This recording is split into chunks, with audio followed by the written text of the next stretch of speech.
So, welcome this morning. I am currently coding a website from scratch. I'm using Codium, which is the open source version of Visual Studio Code, and I'm creating a website for my own use. So I'm starting off with a boilerplate. So, body and head.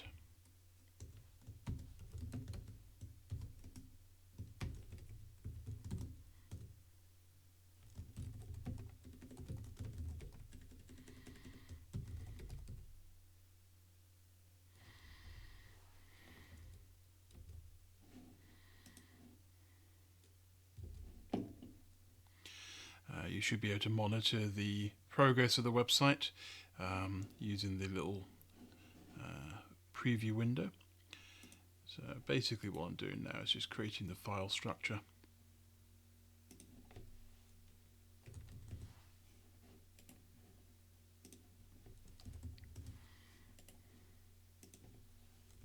I don't anticipate adding any JavaScript to this, but I am going to add a CSS file. So I'm just going to call that style.css. I'm going to be using Flexbox for this particular design. Rather than any big heavy frameworks, the idea is to keep it as fast to load as possible. Just realised my microphone's all the way up there. It's probably not a good thing. There we go. And I need to link this in now.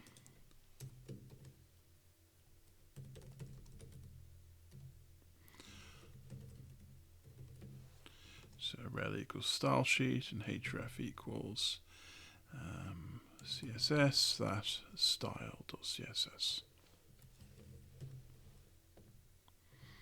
It's not selecting the code as I wanted. There we go. That's what I wanted.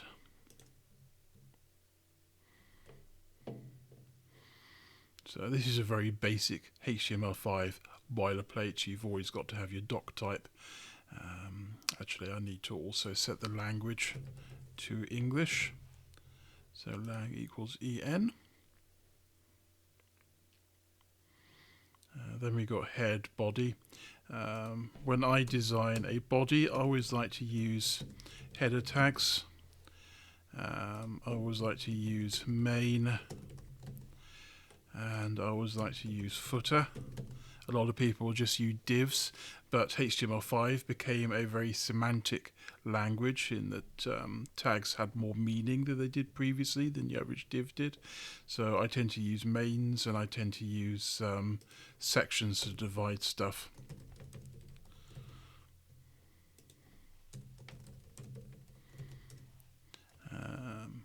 And again, they have more meaning than simple div tags do. So we also need a nav in here, and I tend to put a nav in the footer as well.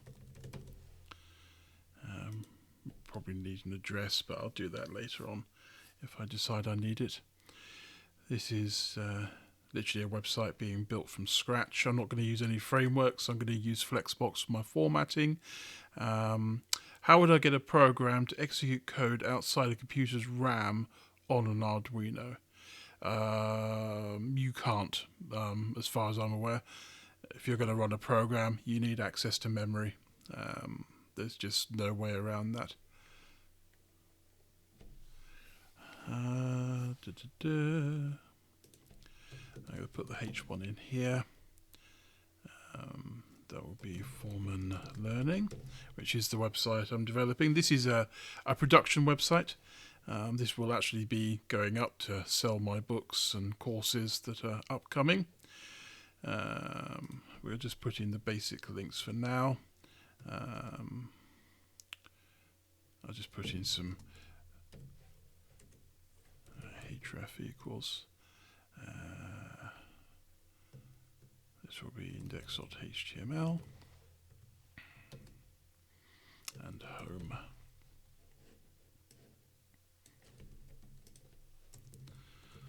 Just keep it very simple for now. About and books.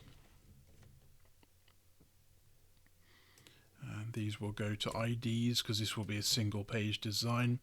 So about and books.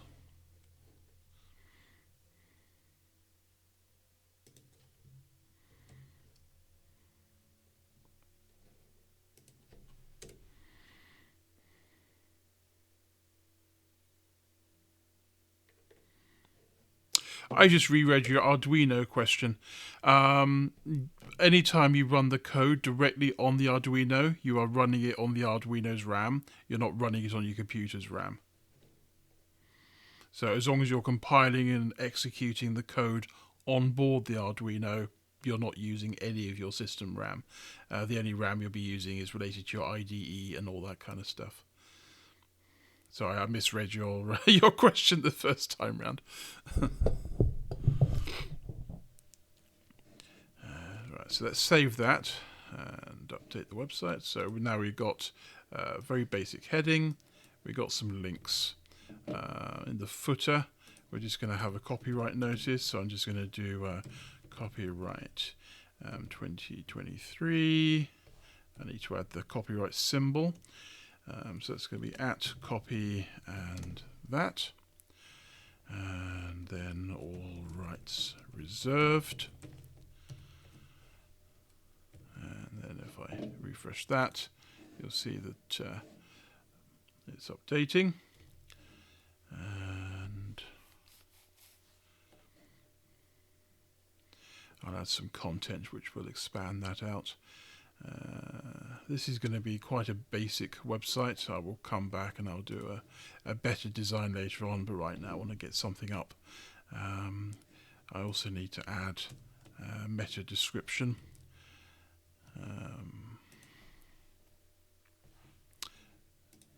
Let's see, wrong one. And I'll add the SEO stuff in a bit.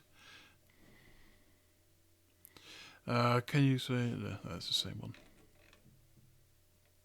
Oh no, there's one. Can you explain how Arduinos are used to bypass antivirus by running the code externally? Not a clue, mate, to be honest. I'm not a great cybersecurity expert at all. As far as I'm aware, you can't run code on an Arduino that would affect the PC unless it's specifically coded that way to write files and search and stuff. But I suppose if you're offloading a process onto the Arduino, then you're bypassing the list of processes, so virus scanners might not pick that up. Because they do background scans of whatever thread is running, whatever programs are running, that kind of thing. But again, I'm not a cyber security expert. I've never claimed to be. It's not my field at all. So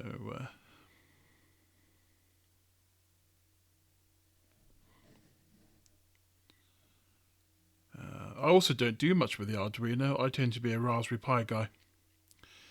So I use the RP 2040s more than I do Arduino. Alright, let's duplicate these links here. I'll shove that into nav. It's good to have a nav at the bottom and top of the page. That way it gives the user an ability to scroll up and down as they want.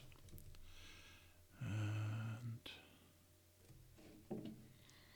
update that. So now we've got our links here, we've got our copyright notice, we've got our links at the top, and we've got form and learning. So we need to get some content here. So this will be the about section. This will be the book section.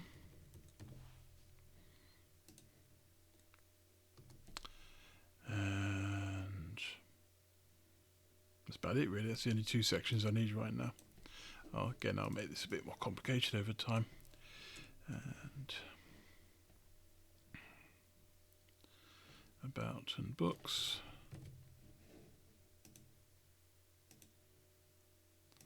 Everything seems to be working fine.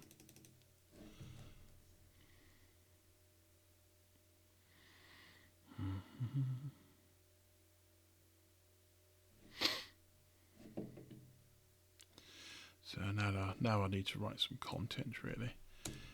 So we're going to break these down into these. There's going to be two sections. There's going to be one image, and there's going to be a description, I think.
I'll grab some quick text. I'm just going to generate this with AI, to be honest, and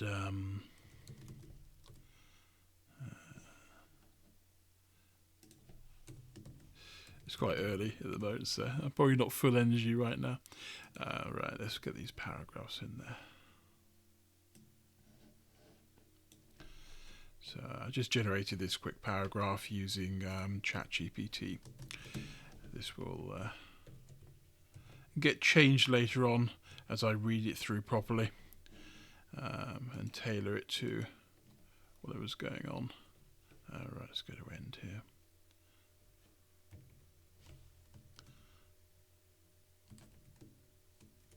Cool.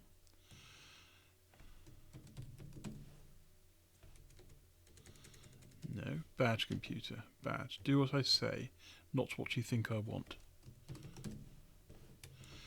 I just wish it would kind of wrap it around there. That's probably a way of doing it, but there we go.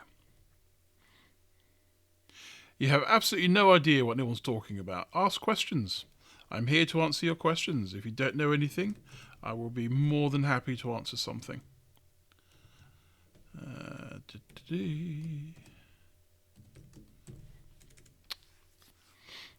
Sometimes it autofills things, sometimes it doesn't. It's annoying.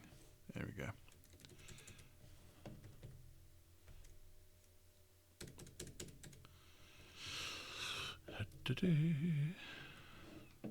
Right, so we got our, as you can see, it's a very basic website. There's literally no CSS formatting.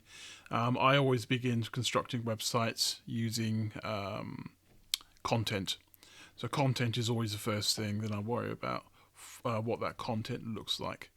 But no website exists without content in it. I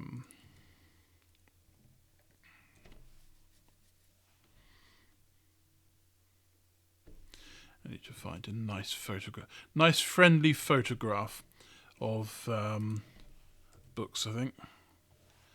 Books for education. This is form and learning, so it's going to be online courses as well. And I've been making courses and things for about 10 years now. I've been writing books for the last 12 years. So it's time to collect everything I've done over the years, put it all under one roof and start trying to make a living. Normally I sell these to other companies and they resell it for me. But I'm trying to establish my own company now. So let's log in. Right, so I need to...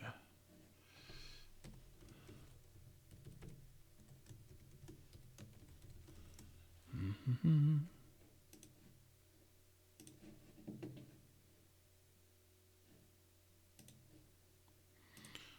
we go.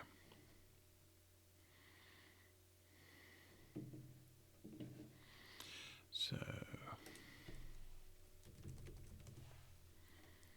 Let's think what kind of imagery I want to. I'm going through some photographs right now on my database.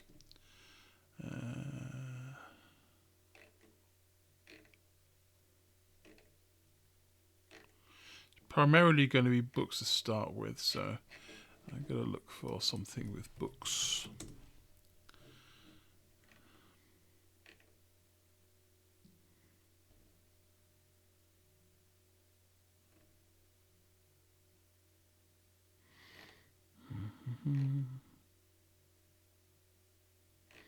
I don't want old books, I want modern books.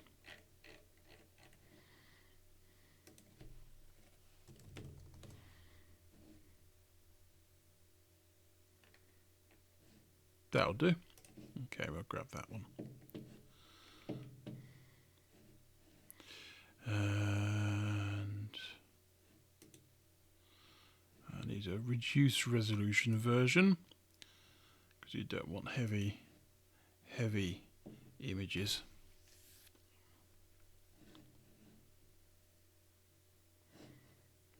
And we'll drag this over into the relevant folder. It's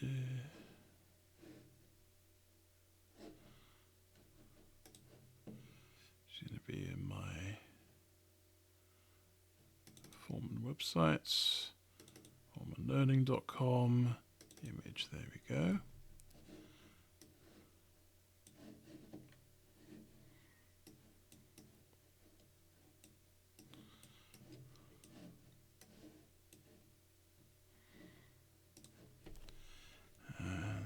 This will be my welcome image, I think. Right, let's get that added in now. So img src equals img slash, and we got a new welcome in there. And alt. It's technically decoration. It's not anything that serves any function, but yeah. What was the aria for decorative image? I got to remember now. I haven't actually dealt with aria in a while. There we go.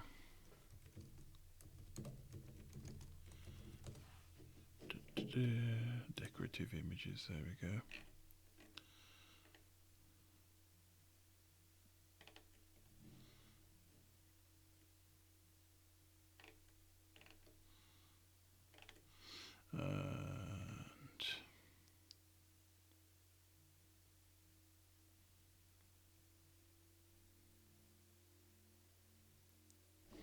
Let's give you a null alt.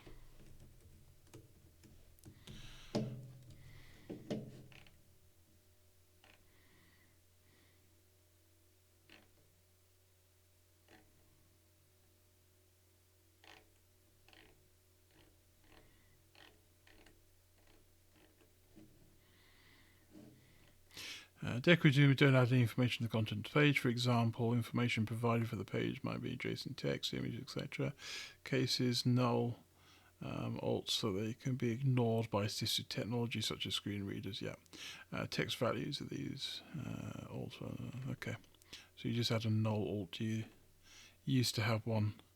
Screen readers also allow the use of ARIA elements by using role presentation. However, currently the feature is not widely supported. Okay, I'll just use this one then. This is HTML.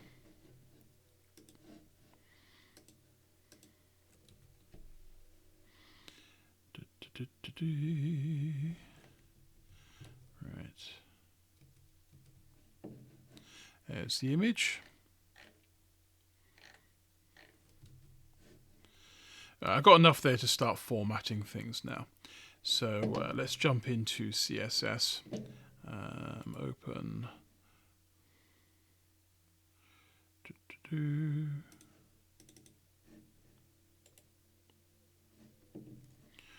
Right, split left. And we'll jump over to my HTML over here. And we'll be working on the CSS for the moment.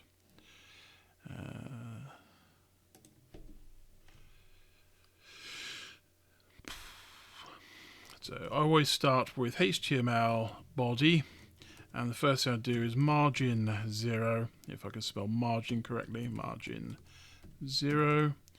I always go padding 0. I go height 100% and width 100%. The reason I do this is because when you create any other HTML elements and you assign styling, it takes the initial height from the initial setup of the page. So if, for example, I wanted my main header to be 100 units tall, or 100% or 50%, it wouldn't work if I just applied it directly to that element unless it knows what the body and HTML are actually sized as. So, 50% of what is the question. But when you apply it to the HTML and body tags, it takes the entire viewport and that's its base size. So it assumes 100% of the window. So that's why I do that. So now you can see it's now edge to edge. There's no spacing around anything, which means I now apply my own spacing. I don't end up with like if I was to just go background color and I was going to make it black, for example, you got edge to edge there, but if I remove the HTML, you can often end up with white around it, which isn't applying in this case, so it doesn't actually matter. That was a bad example to try and make there. But if I want to apply it to an element, then it won't be stretched edge to edge, is what I'm trying to say. The other thing I'm going to do is set this display to, so display to flex, because I'm going to use Flexbox to actually organize all of this. So now you can see the page is looking remarkably different. It's now going from left to right. Now at this level, I want everything to be displayed as columns still. So it's going to be flex direction column. And that will restore the layout to where it was, but now everything is positioned by Flexbox rather than, good morning, everything's positioned by Flexbox rather than being positioned by the standard box model system, which can get a bit confusing to work with. But it also means that this is a bit more responsive, is the word. The other thing I need to do is bring in some media queries. Media queries are what allows a website to become responsive, and a media query is literally done like this. So media screen, and this is a minimum width and a maximum width. So this means that these rules are only applied between these two pixel resolutions. There are other ways of doing this, like detecting orientation of the display, but not every browser supports that. This is kind of a bit safer. So someone just said it's currently 12:21 p.m. Nice. At least it's not 12:21 a.m. Right now it's 6:21 where I am.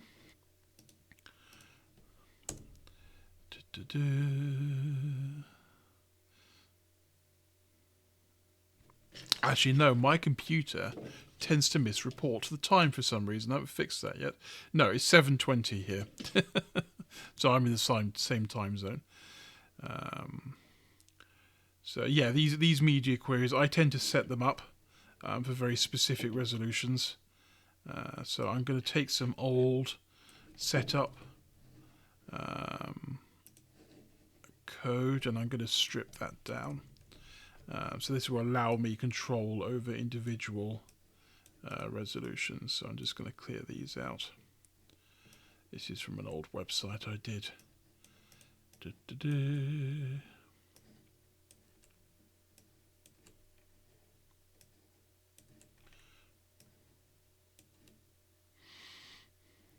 I probably shouldn't have started this stream waking up. I literally woke up and just started doing a stream within 10 minutes, and I've been a bit sluggish as a result. While am I doing that? I can just...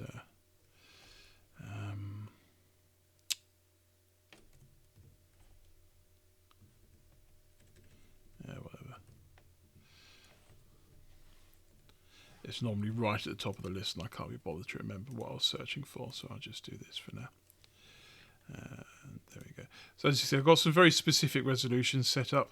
I've tested these previously. They work pretty well. But basically the rules are that anything between 1,000, there should be a minimum one actually. Have I missed a rule there? Yes, I have. Yes, I have. So there's one more rule I need to apply. Oh wait, have I?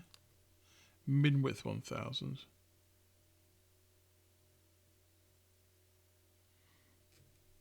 Okay, so I'll actually adjust that rule a little bit. I'm going to take this down to 300 pixels, so anything between there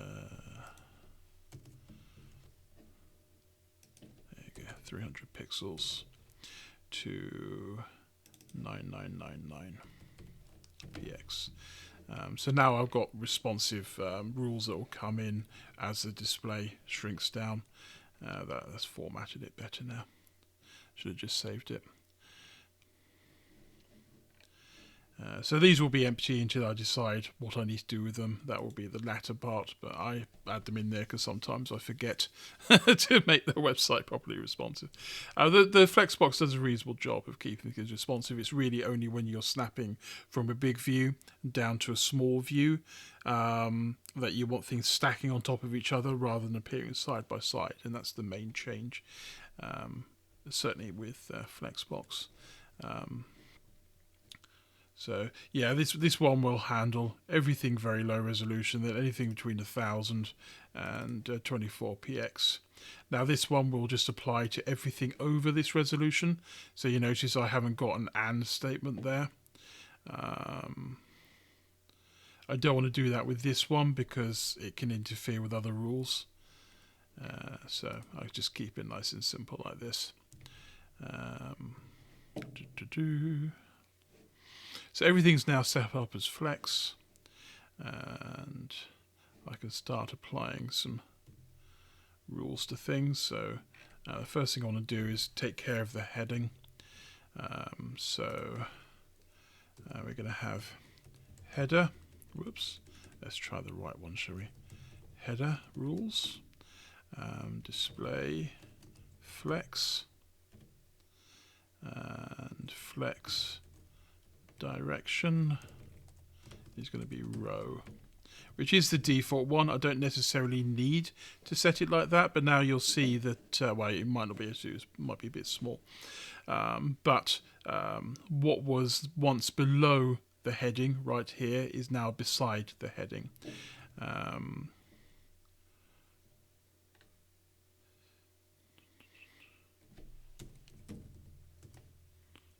Middle. No, that doesn't apply. Okay, never mind. That's probably I'm confusing my grid knowledge with my Flexbox there.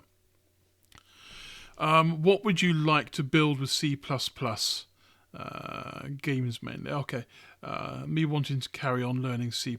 C++ is a good language to learn. It's very efficient. You'll get some very good results. In fact, many other languages are built in C. So you learn C, you pretty much learn the foundation of everything. Though I have to admit I tend to use game engines rather than build things directly in C. Depending on what I want to do. I mean, most of my work is web, of course, so it tends to take place in JavaScript. But that's the other advantage of C, is that it's a syntax that exists everywhere. You learn C, then you can go on to Java, you can go on to JavaScript, you go on to Perl. There's like loads and loads of languages that use the C syntax. Nice. And of course, the other advantage of C is it's only got 40 commands. So it's a good starter one. It's C++, then added classes and object orientated and all that kind of stuff. But C itself, only 40 commands, actually quite an easy language to learn in many ways.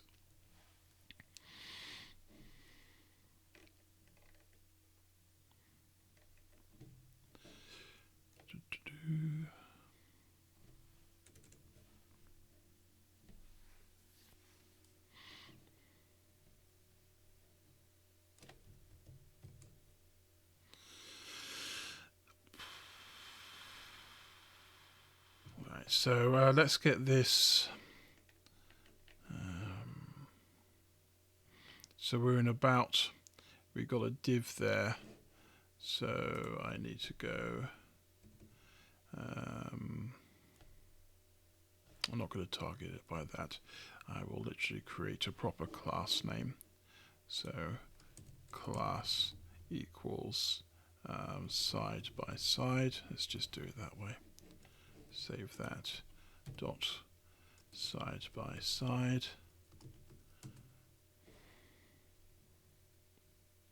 I think most people who are a web developer these days is where the money is. Native application development tends to take place in Swift or Kotlin if you're doing it on phones. But it's really desktop coding and applications that require C.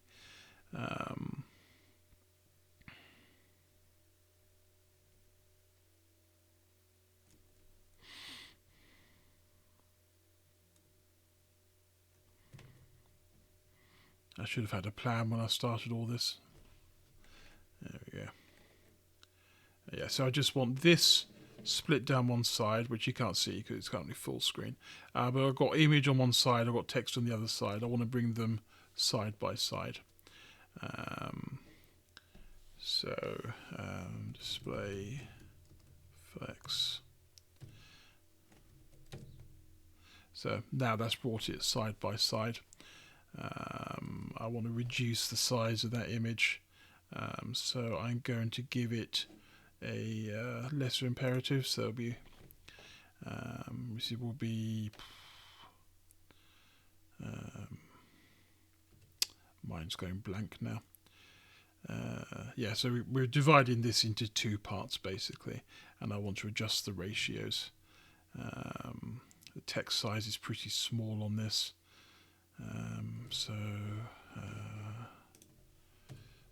Font size 1 EM. That shouldn't have any effect at all.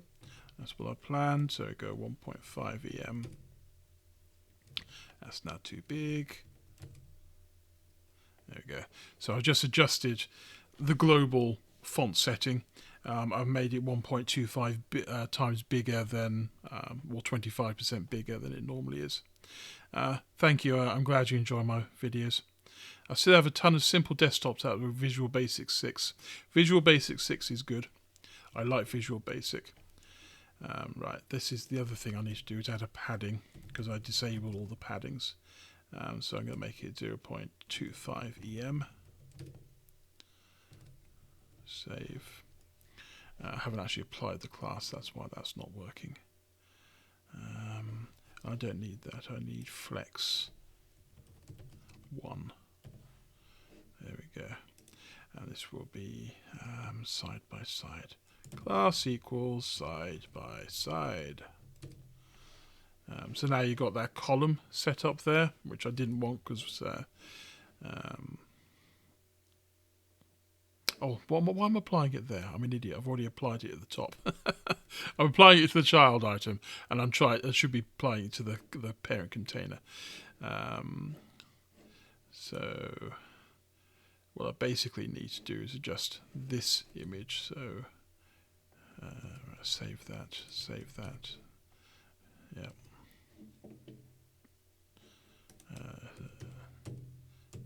I was being an idiot there, so that's the only text I really need. There we go. So now everything's moving around the way it should be.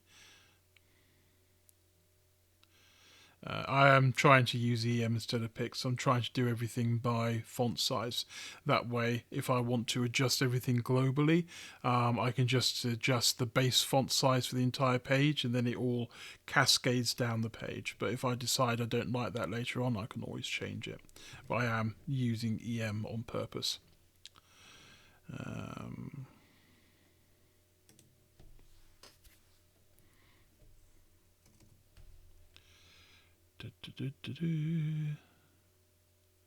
Yeah, so dot side by side and div. This will then apply to both of those. Now I can do padding, and I go 0.5 EM.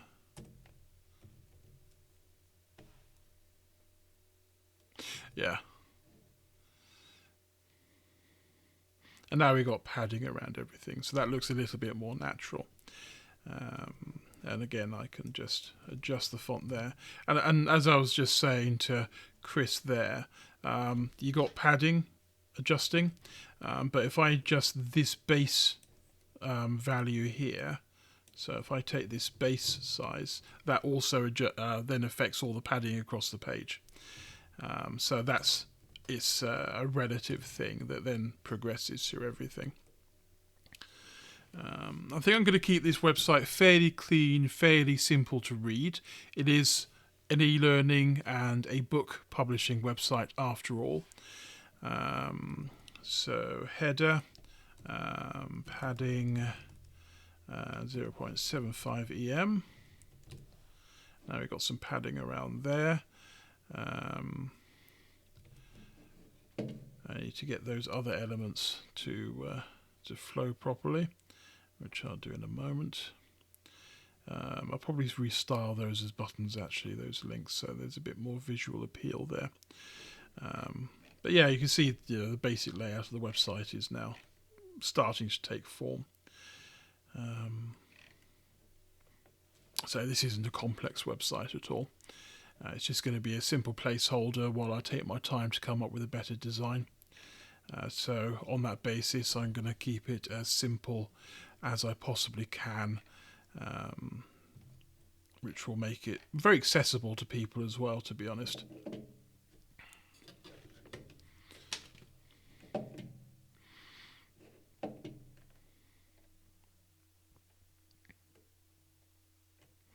I have to get my list of books in a minute.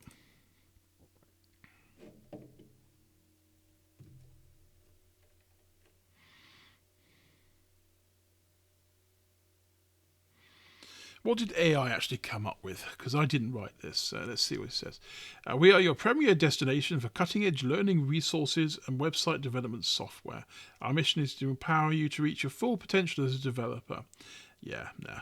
I may be more this at beginners, so it hasn't really come up with a good blurb there. Maybe I'll come up with something a bit different. I have to admit, though, using ChatGPT has become my new ipsum lorem. I often use it just to come up with a quick piece of text, which I inevitably always rewrite afterwards. I don't think I've ever had anything generated by AI that I haven't read, cringed over something, and then massively rewritten. Probably because I'm an opinionated bugger. So I'm not going to bother using the Model 4 3.5 will be fine for this. Right, a sales blurb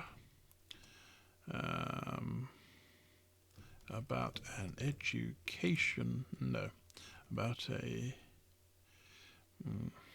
how would I classify it?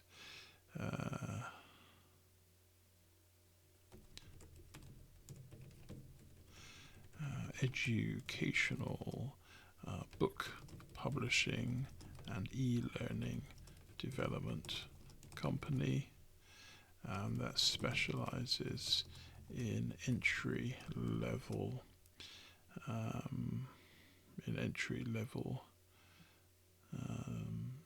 software development education. Let's see what it makes of that one.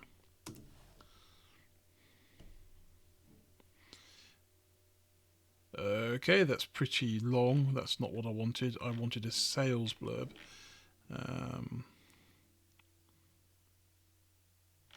Okay, let's try being a bit more specific. Morning, Nathan. Right, a short sales blurb about an educational book publishing company called Foreman Learning. Specialise in entry-level software and education. Let's see if it does better with that.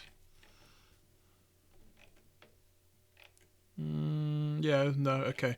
I'm going to go over to the 4 model because 3 was terrible. Yeah, it kind of ignored a lot of what I said and came up with something very cookie cutter.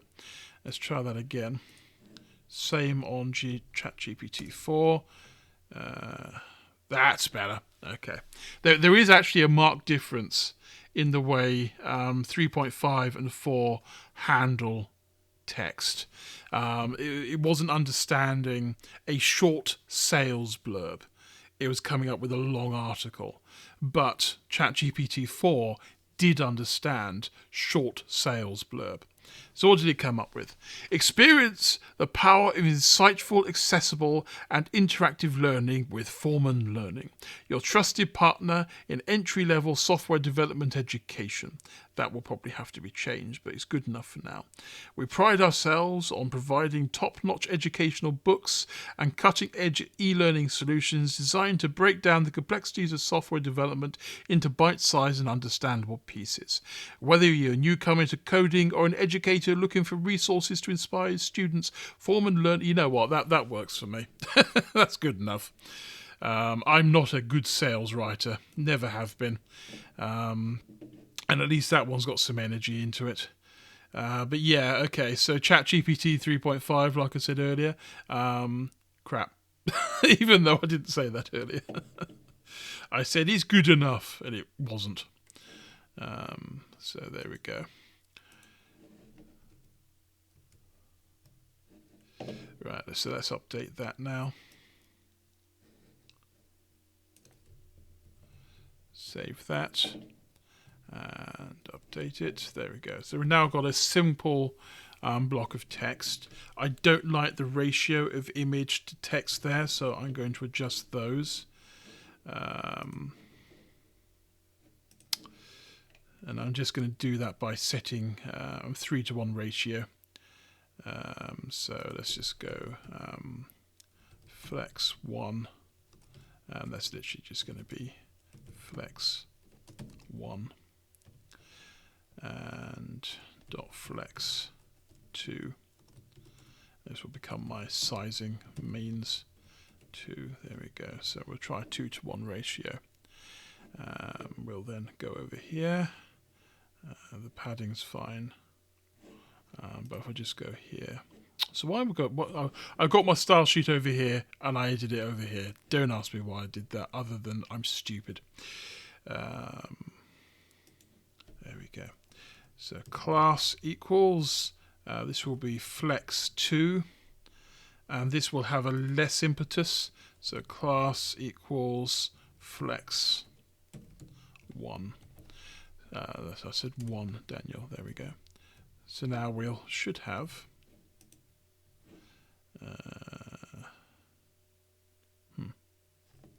I should have had more effect. I have done that correctly, right? Oh, the section might be side by side, so display flex. Yeah, so that is display flex. Okay, that should be working. Flex direction row, just to make sure. If I go column, save that. That stacks, so that is having an effect. That's fine. Maybe I need to make them bigger. Let's flex 5 for now. Oh, that's not changing at all. That's interesting. That should be resizing. So what piece of logic have I skipped in my own head here? So the welcome image is there. That's fine. So it should have the smaller size. It should have the bigger size. Maybe it's a naming convention. I'm just going to take away the hyphen. It's possible that I've screwed it up because it doesn't like that. Probably is that, actually. There we go. No, okay. Am I going nuts? Save that, save that. Huh. See, what should be happening is the text should be getting bigger and the image should be getting smaller. And that's not happening. And why isn't that happening? Okay. My next troubleshooting technique is to... so side by side is applied. Display flex rows. That means that these two should now be child items. Oh, actually, maybe it's because I haven't set image to 100% width. Image width 100%. Ah, there we go. Okay, that was my mistake. So the containers were resizing, but because I hadn't told the image to resize correctly, it wasn't reflowing, which it's tripped me up a few times. I have to admit, but yeah, now it's working. And this is one of the things you kind of have to work out. As much as what the computer's trying to do and how it works as anything else, and just get that way. Because I know what I want to do, and I think I've told it what it wants to do, but I've forgotten a little detail, like, resize the image. So now, yeah, I can basically flip these around.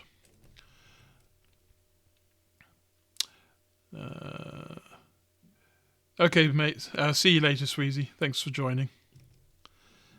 So now we got, so now I can have a 2:1 ratio image to text, and I can do it the other way around as well. So that's exactly what I wanted. So that makes things a little bit easier. We'll do the same thing then on the header. So the header is up here. That's also in Flex. So,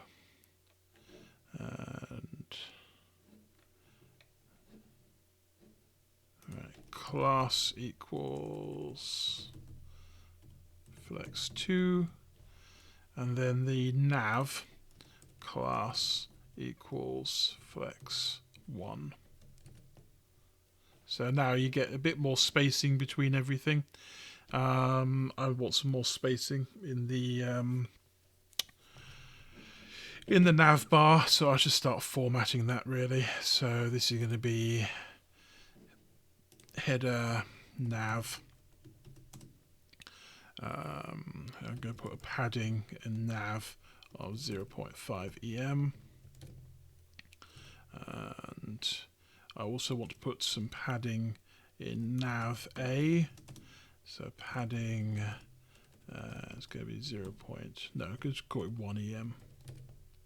Now we've got a bit more spacing between stuff.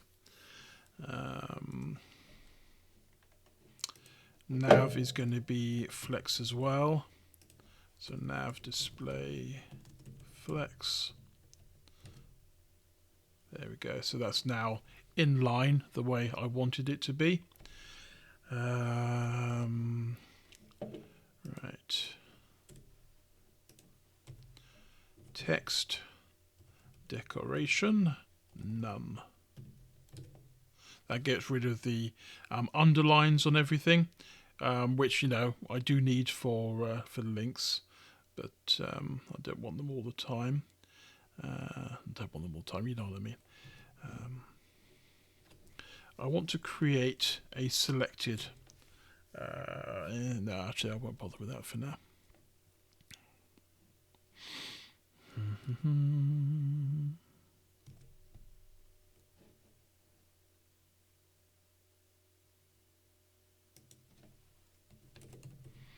Text to line right.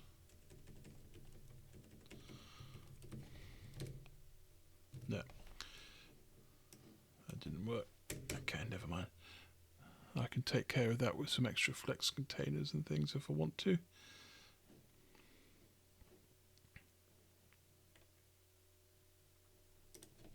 there's only going to be one H1 on the page. So flex 1, and then the nav will be flex 2. I'm going to increase that to flex 3. Take that away. Default is 1. Okay, so that's not having the effect I wanted. That's fine. That's obviously something I'm overlooking. Let's do a hover over.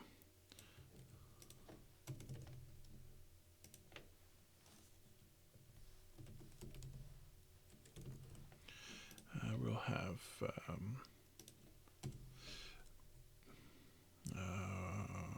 background color is going to be black, and color is going to be white,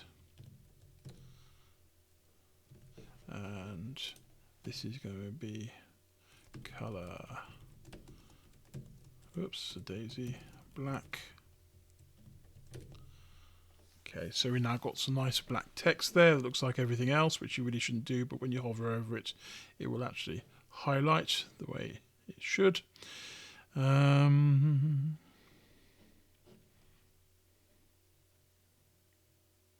trying to think of the style I want for this as I code it, which is never a clever idea. You should always design your website first and then work towards the design. One of the reasons I'm being quite slow right now is because I'm trying to work out what I want to achieve as much as actually achieving it, which isn't a good situation to put yourself in. But like I say, this was only ever designed to be a simple temporary website that goes up as I come up with a more clever design, which tends to take me about a week. So I think, what was the other one? Form and Technology is my other design. So this is the one that I built for my hosting company. So this is built with Bootstrap rather than just Flexbox. But you can see it's a bit more colourful. It's got a little bit more stuff there. Hire web designers, no code building, book publishing, that kind of stuff. You can also buy domains and buy hosting packages from me. But yeah, this was another design I did.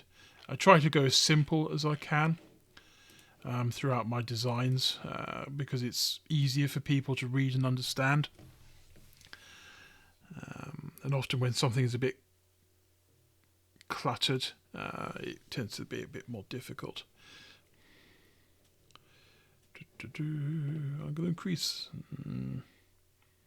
Let's find a font I like. Google Fonts.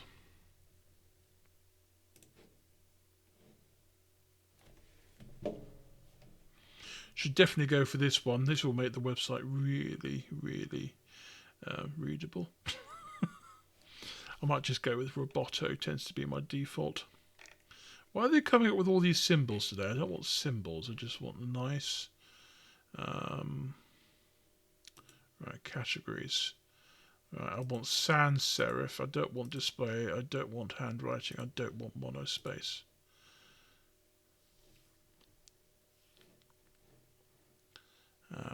Why didn't that update? Okay, whatever. Show variable fonts, show only font colors. Maybe adjust this. No. Classic, modern. There we go. Nope, didn't get that.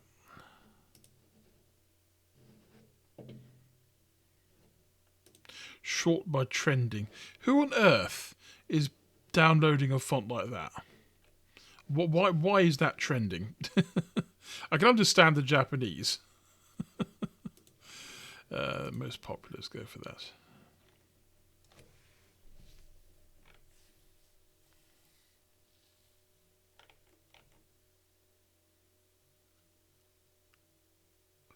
A bit too friendly for me. I kind of want modern and professional, but trusted. I don't want anything like kiddie, too friendly, something that looks professional.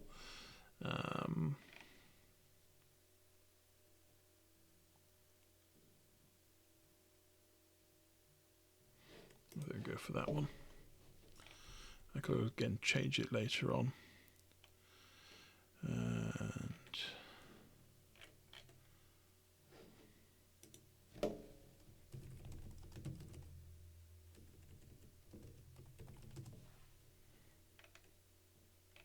okay. Probably a bit thin, so maybe the light 300. Let's select that one. Let's grab the links. And let's bring that into our code.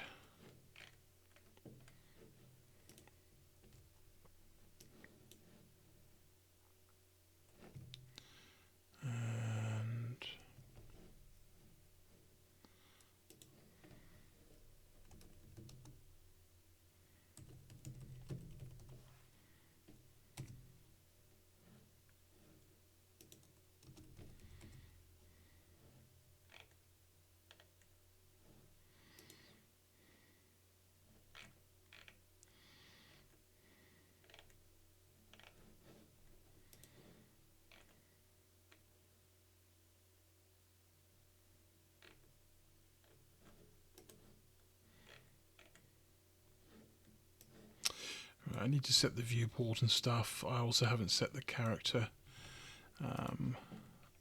stuff, so I need to go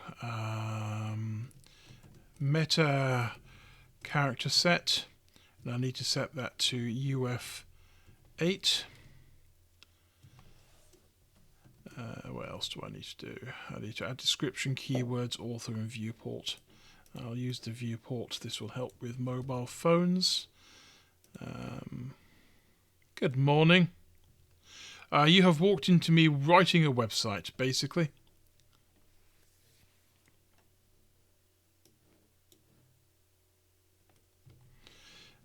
So I'm just going to grab these other ones. This will go after that. And I'm just going to grab my... where is it? There it is.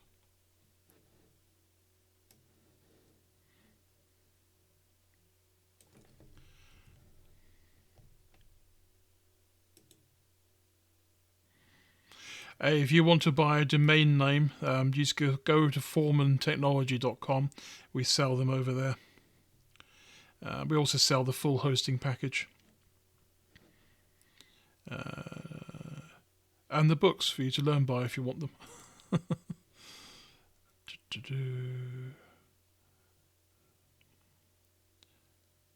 Experiment power of yeah, so that's going in the description.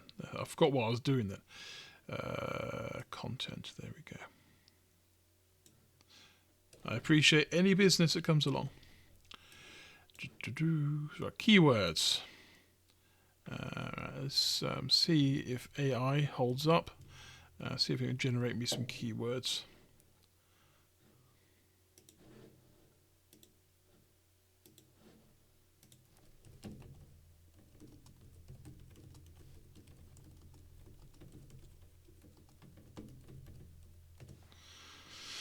I just said generate previous keywords from previous paragraph, and it's coming up with quite a lot of them actually.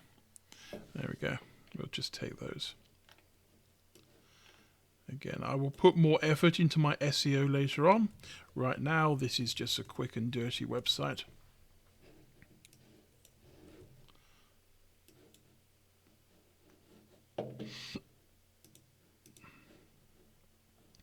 So here's the keywords.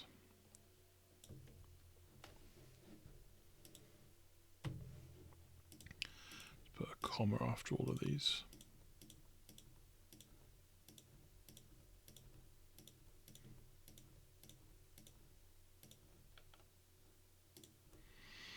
And we'll put them all on the same line.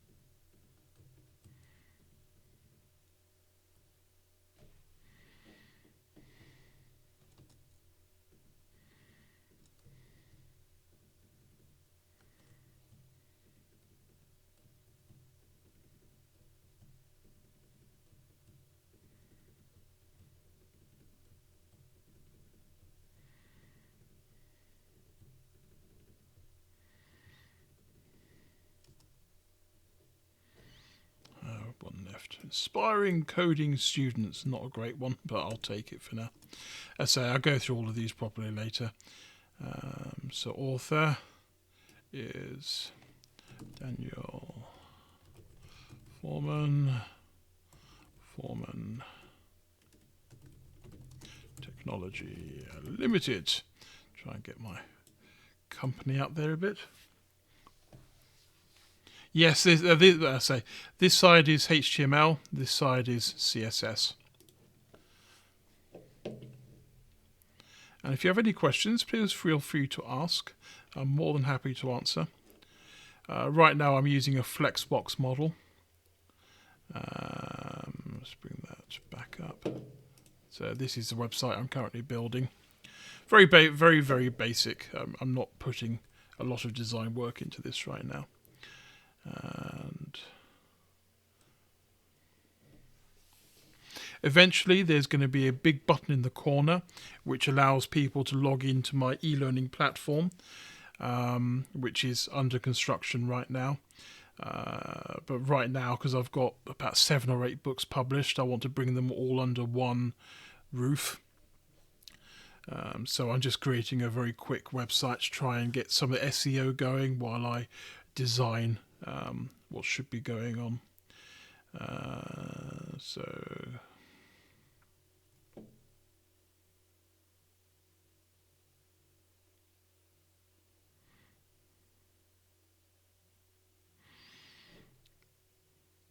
one of the things you've got to remember is that the title must match your first H1 element. The reason being, the web has many times misrepresented itself by title and then put something completely different on the web page itself. It was a big practice, especially in the 90s. So these days, Google tends to ignore anything that doesn't have the same topic as the page itself, and then it will check other topics as well to see if it's all related to each other. They're getting a bit more sophisticated in detecting these fake out websites.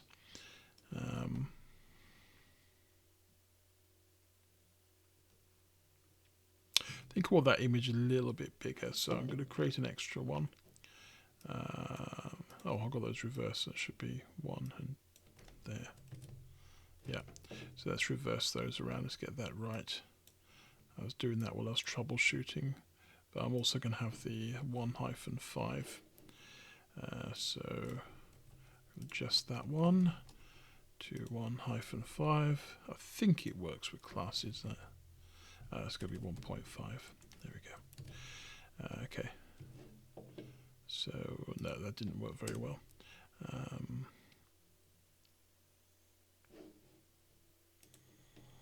I'll just go point. That'll do. There we go. But I'm going to adjust this a few more times, see whether I like it. See, I don't want too much like gap below the text, and I don't really have enough text for the image size. Of course, I could just edit the image down so it's a little bit thinner, but I quite like the aspect ratio of the image. I could also add some extra text. If I have some if I had some call to action buttons below the text, then that would make more sense. I'm going to get rid of that one. We'll go back to where it was. That didn't quite work the way I wanted it, but that's okay. You try. So we'll take it back to that. That way the call to action buttons will bring it in line. And this will all come under here. So if I go href,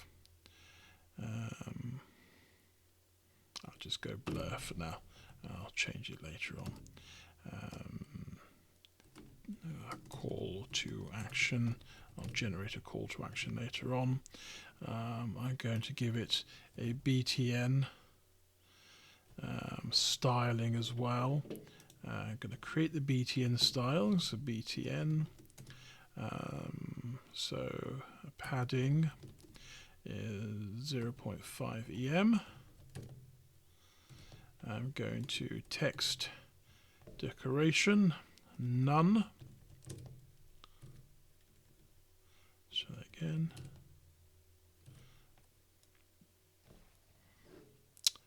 what did I apply that to? That's right, I applied it to the class and not the href. So I need to apply that to the element I'm actually trying to style. That will be useful. Whoops, didn't mean to do that. btn, save. There we go. So now it's applying. Color, black. Then we can do a dot btn hover, background color black and color white. So now as you go over the top, it will change. I'll probably won't stick to these colours. I'll have a different colour going forward. Oh, that's good. That's adjusted to where I wanted it. That wouldn't adjust earlier. I didn't know why that suddenly changed. Fine, whatever. I'll take the win. I'm going to add a... actually, no, I won't. I'm going to add a border. Rounded. Oh, how do you set the corner rounding again? I can't remember. Let's have a quick look up.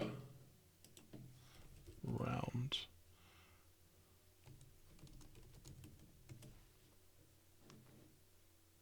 Yeah, it's just border radius. That's what I wanted.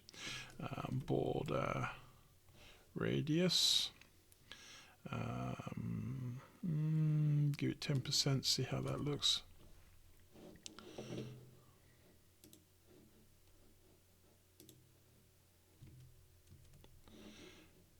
Okay, so that's now a bit more rounded.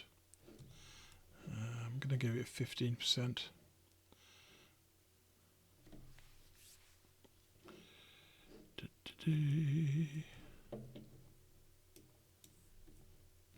Actually, I'll give it 25%.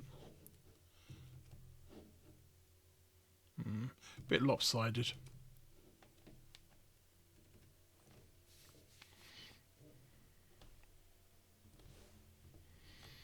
That's because I'm applying it evenly to something that isn't a square. So I need to adjust that. Border radius right.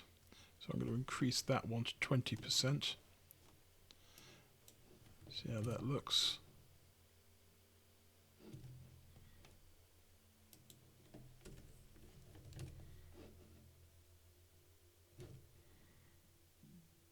Okay, never mind, that'll do, it's fine. I'll fix that one later.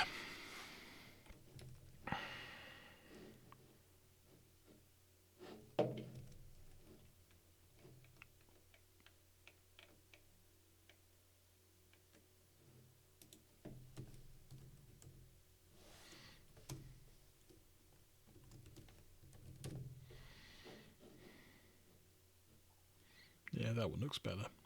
Okay, that's fine.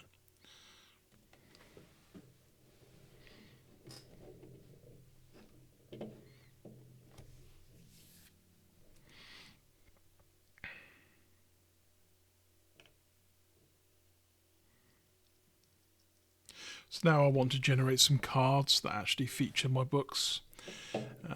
So Amazon, Daniel, find all my books under Daniel Foreman. There we go. So there's my latest ones. Click on my name and you see all the books I've published. They're a little bit higgledy-piggledy right now because my branding's changed over the years. But I will basically grab these and can I just grab the images off the website?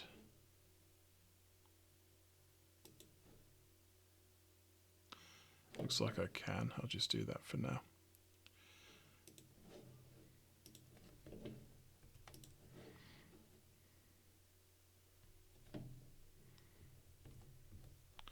So that's going to be Bootstrap 5 JPEG.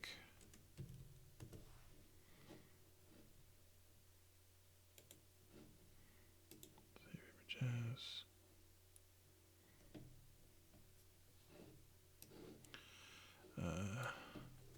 Build responsive websites. And save as. HTML5 foundations. We've got the kids' books as well. Save. Kids Learn Science. And the one I published this week. This is going to be my 50 languages. There we got my save as. An introduction to Python.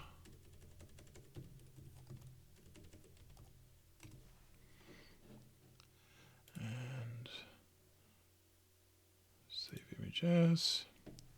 Kids learn the internet.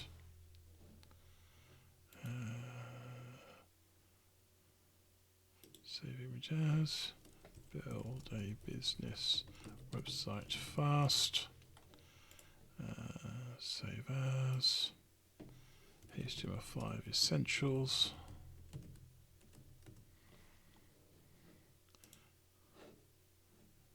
That's the only ones I'm going to grab. I won't grab the other one because it's a bit old. I don't really want to promote that one. And we'll bring these in.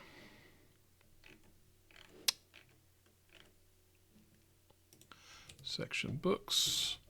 We just go div, and these will be image and text. So div. This will be a row. Then we'll have div and div. This will be the image. src equals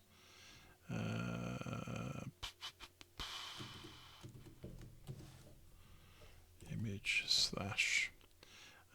We'll go by the order of publishing, I think. So we'll save that one. Bring this over here. Yeah, that's about what I expected. Massively blurry image. And that's because I overrode everything with 100%. So I'm going to go down and turn that over to a class. I'm going to go -100. Then I will go back up here and I will go class equals image -100. And in theory that should restore some equilibrium. Yep, that works. This entire thing, so this section ID class book shelf and book, oh, just Daisy, there we go, book shelf, that's going to be padding 1 EM. That will then bring it in from the edge.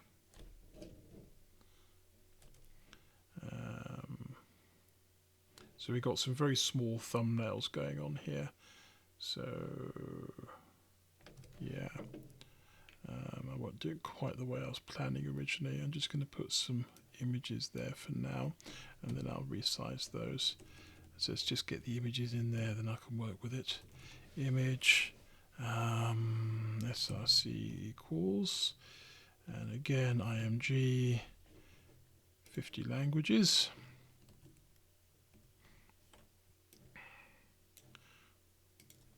Alt equals the grand tour of programming book.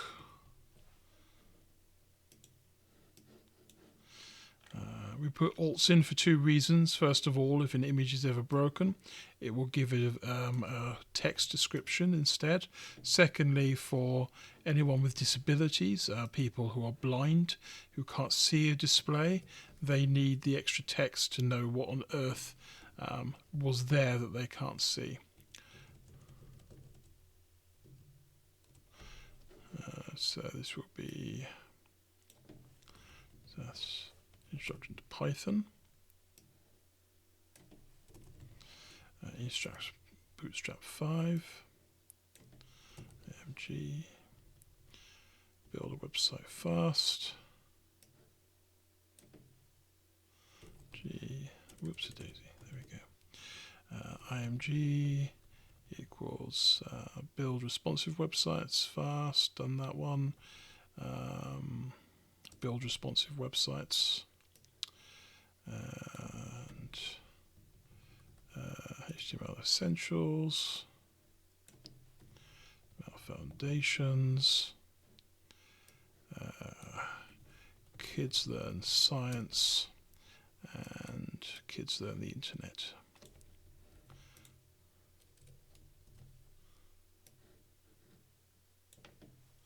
Kids learn the internet. There we go.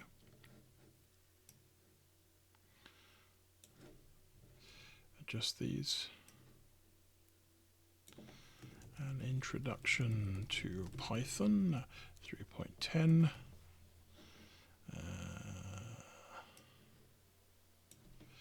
Bootstrap 5 foundations book. I've got to add book, otherwise they won't know what I'm talking about. And build a business website fast.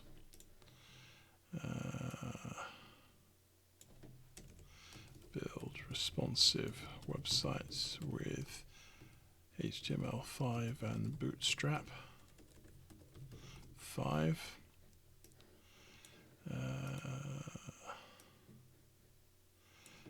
HTML5 essentials.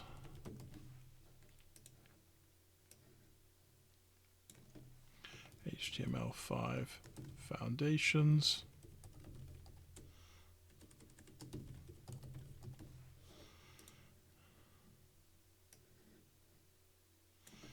Kids learn science. And kids learn the internet.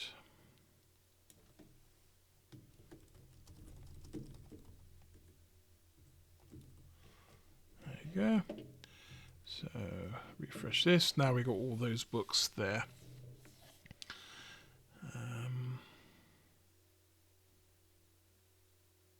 Of course, one has to be slightly oddly sized.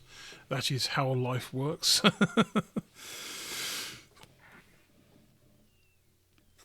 Oh.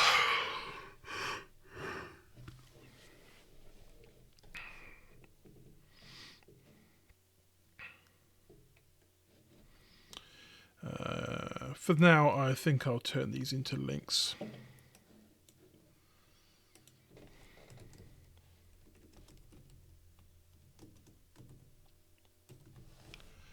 I'm going to grab these and put it to the end of everything.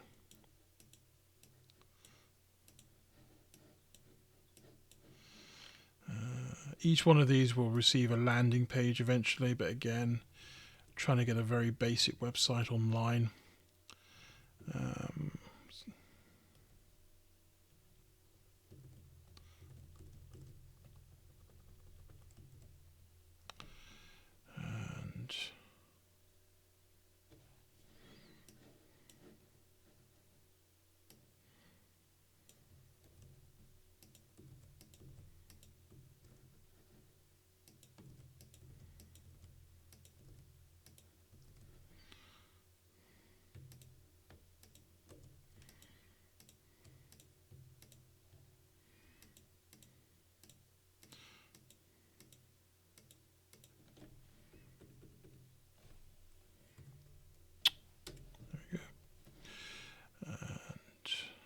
So I've got to grab the links now. So Amazon.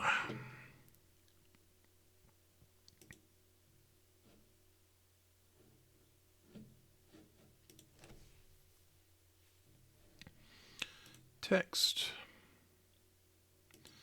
Come on.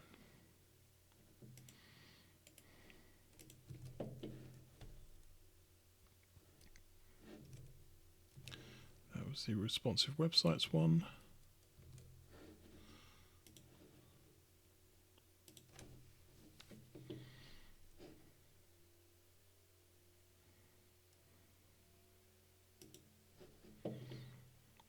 HTML5 Foundations is the next one. And text.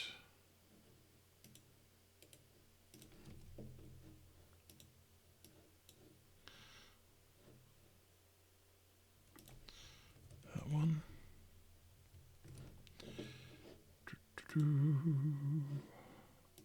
Bootstrap 5.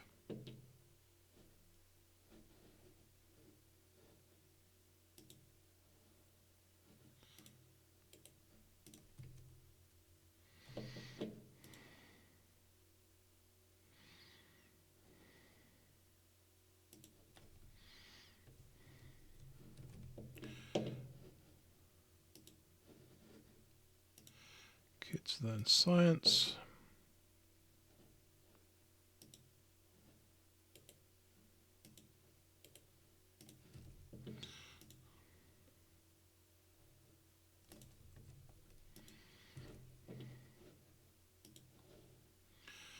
And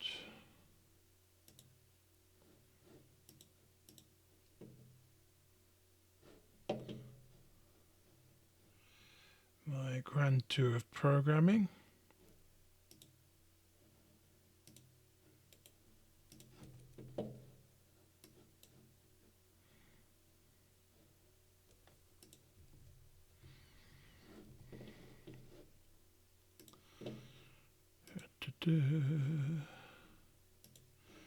My Python book.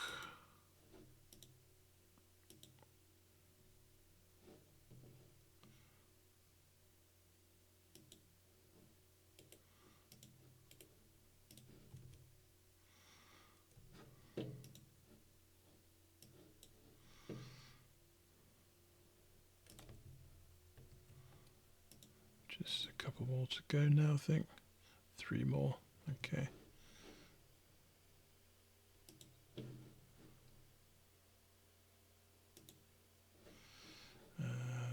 Business websites. Our kids learn the internet.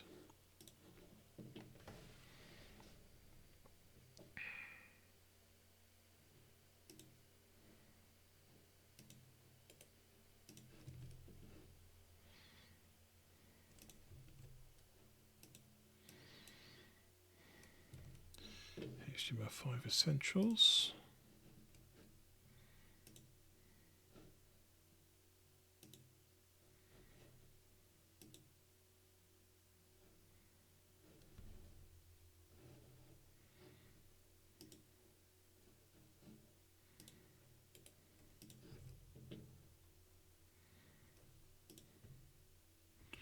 And build a business website.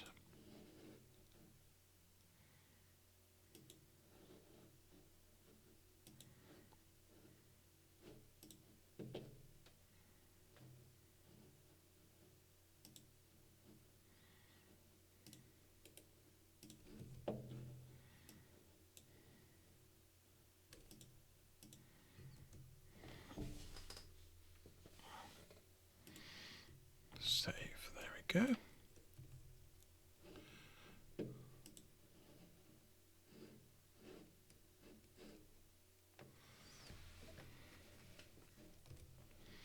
I'm going to give these a class just to give some kind of visual appeal. And that's the image. I don't want the image. I want the link. So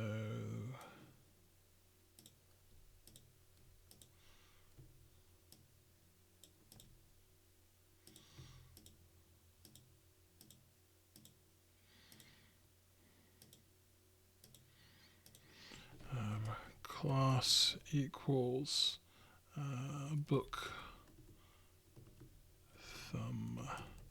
thumbnail. Save that. And book thumbnail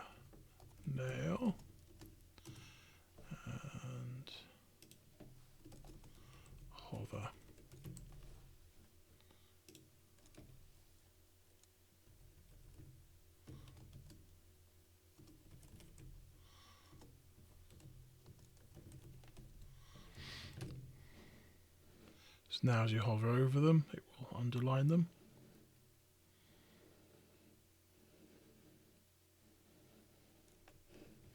I may also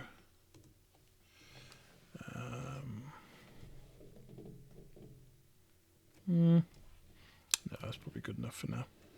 It's got some kind of interactivity. Again, this will be improved later on. 1, 2, 3, 4, 5, 6, 7, 8, 9. So I've got 9 of these.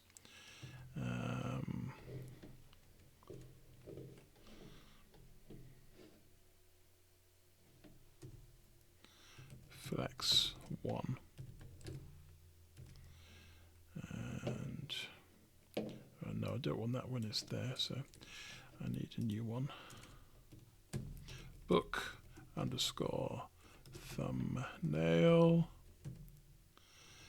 And never did add the font, did I? I chose a font and never added the font. Okay, just realised. Okay, so book thumbnail flex 1. And book thumbnail width 100%.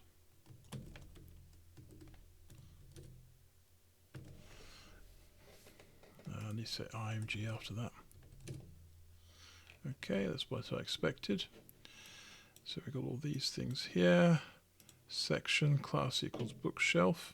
So this needs to be display flex.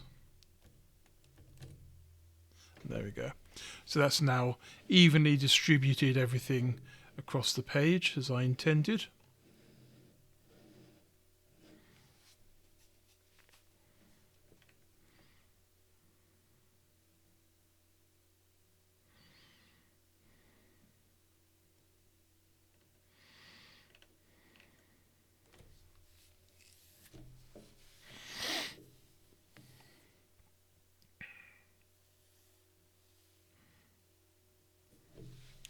So now if I resize this, the images get kind of crushed together. So let's do a responsive thing. Should only apply to the smallest one. So dot bookshelf. And we're going to go display flex, display direction. No, it's not display, it's flex direction, and it's going to be column. So now, in theory, if I resize this,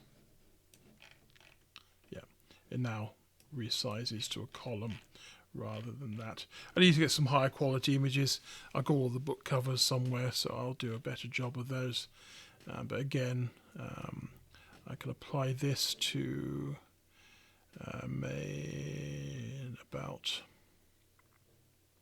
In fact, if I just do a comma dot about, save that. No. So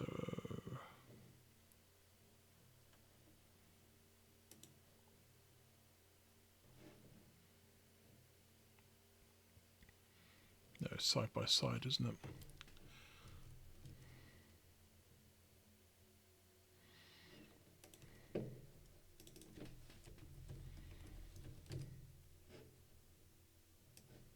There we go.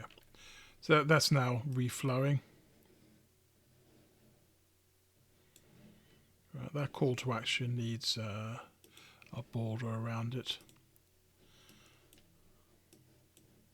So button.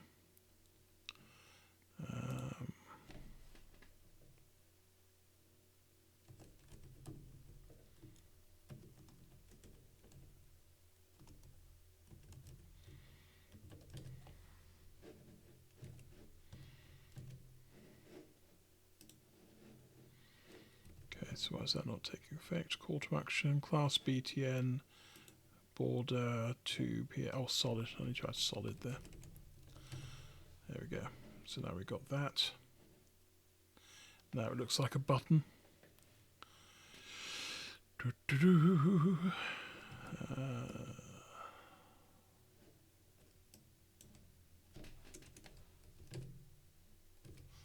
So I want margin there.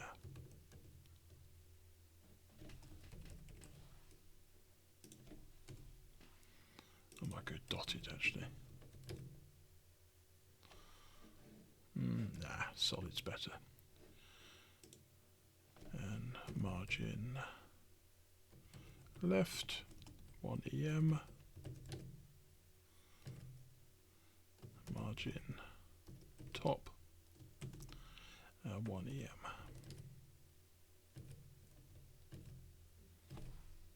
Let's just go margin 1 EM.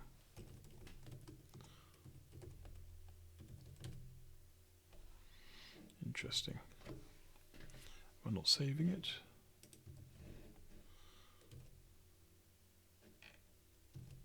Did I type it in the wrong thing?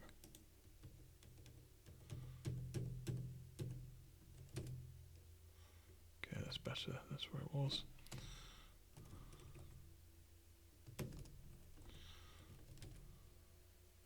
Huh. So you're doing left and right. Whatever. Don't care.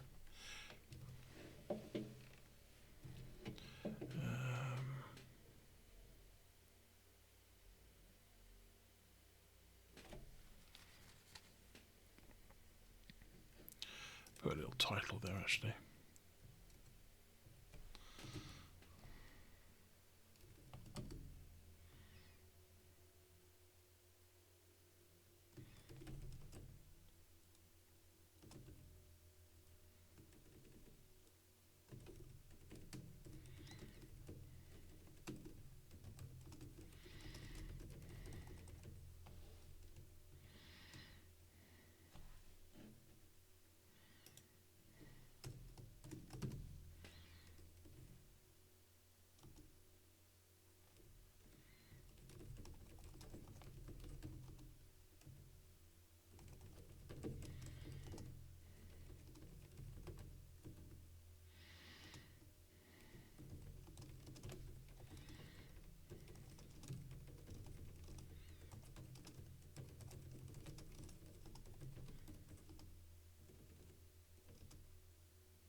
That should be in the.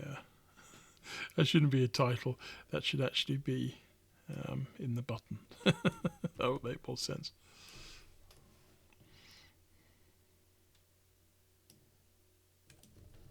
So I could go latest release.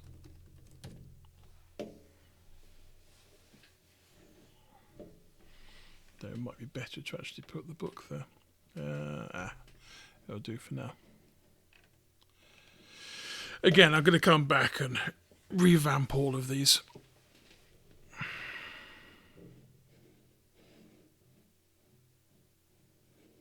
So I've got a slight resizing issue there. So the way I'm going to get around that is just to take this border here and place it in here. But I'm going to make this white, so it should be invisible. There we go.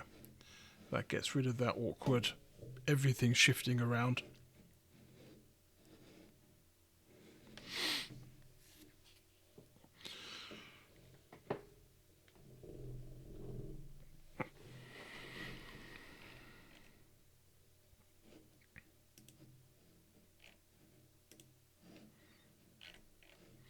So those links work, that's good.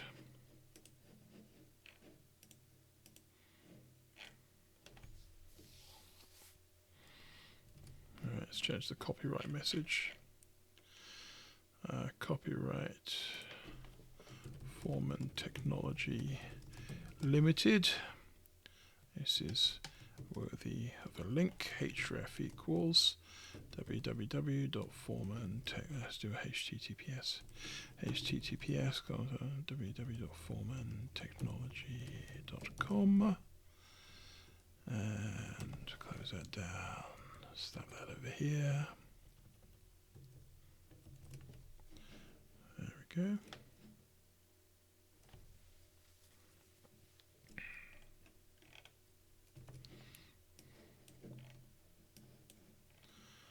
Have I done a footer yet? No, let's do a footer here.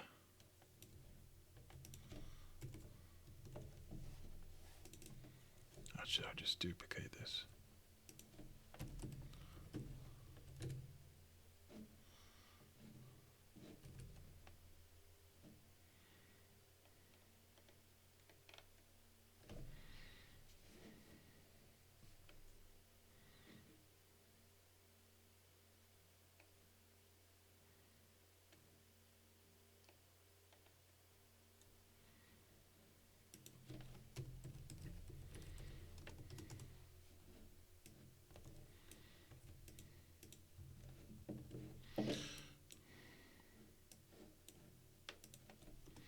Class equals copyright.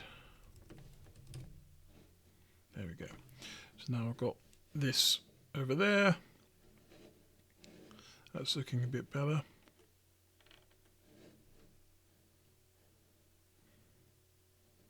Right, these now these just link directly to the Amazon. Actually, you know what? I'm just going to go purchase quick links. So bookshelf.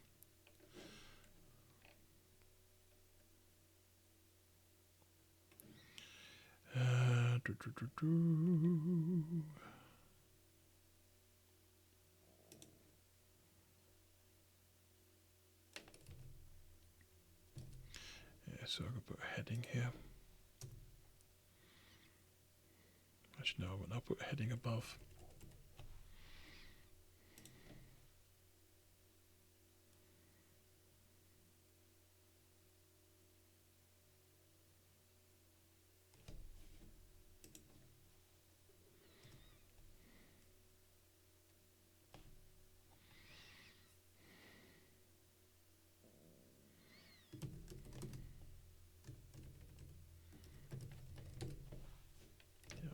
That's what I thought would happen. I'll just put it at the top, it would be easier. I can tidy that up later.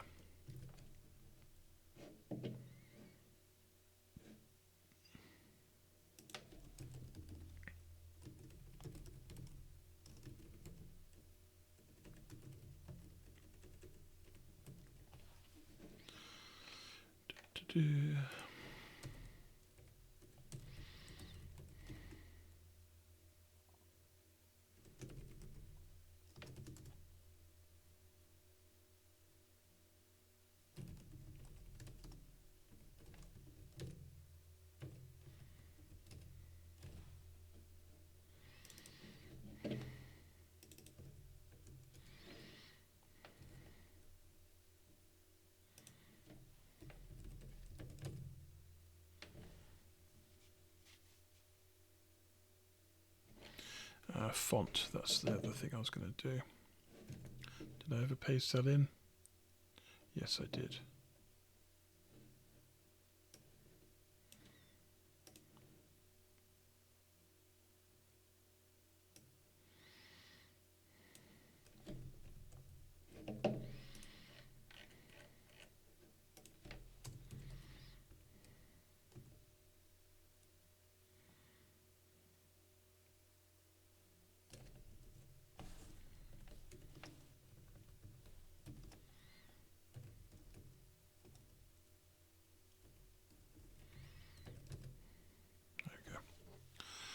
Gives me a bit of a nicer font to deal with.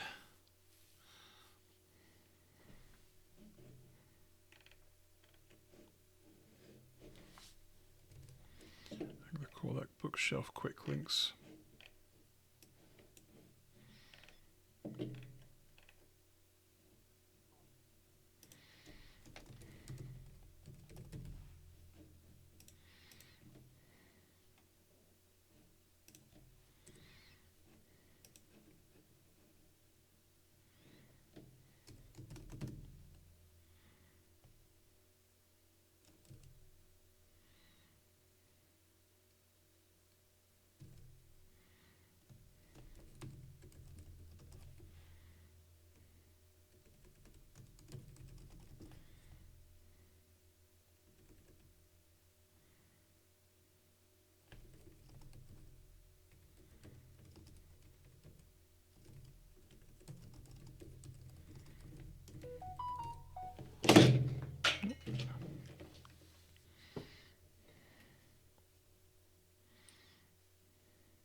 give this the same class. Whoops, didn't mean to do that. Meant to do this instead.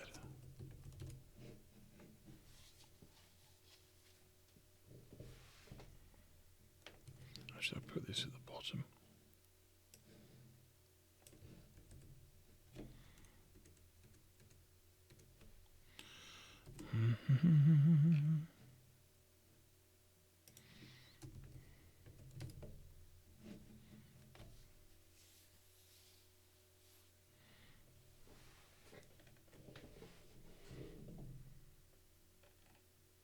Okay, so eventually I'm going to have a landing page for each of these books with more curated writing.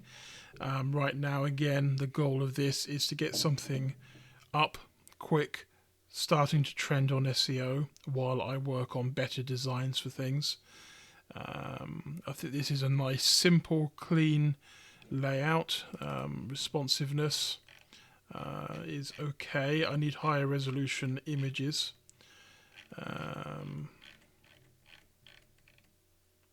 Which I will go off and generate. But I've got a basic website up now. It's good enough for now.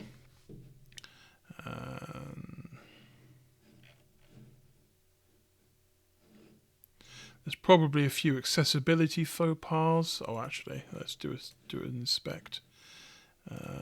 So let's do a lighthouse. And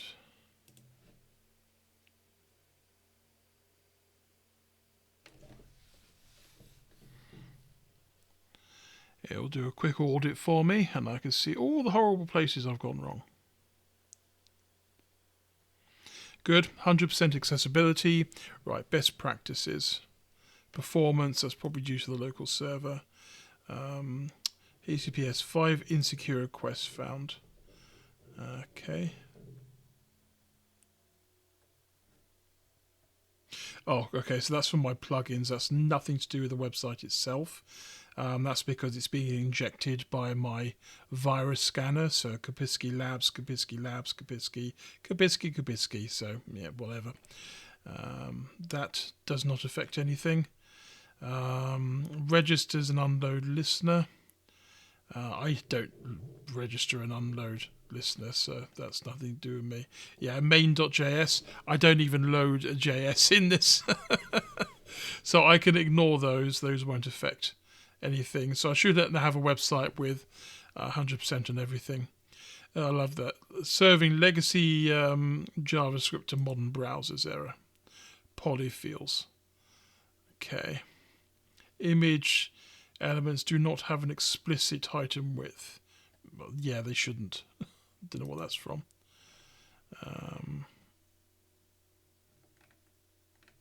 No, that's fine. Yeah, there's nothing there that is devastating or even a problem. Serve next gen formats is probably something that will shave it down. Properly size the image. Efficiently encode images. Okay. That's probably this one here, actually. I should actually compress that one. So if I go tiny PNG and I grab my image and compress it down, all these will be compressed. So it's going to be this one, which is quite large. So that's just, yeah, that decreased the size by 10 times. So I'm going to drag that back in there. Could also convert it to WebP if I wanted to make it even smaller, but this will be good enough for now. Inspect. Let's just do one more audit.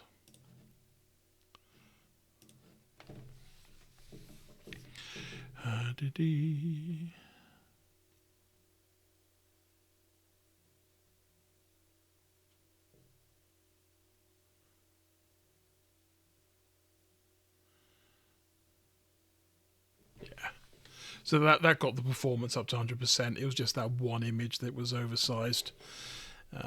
So that's good.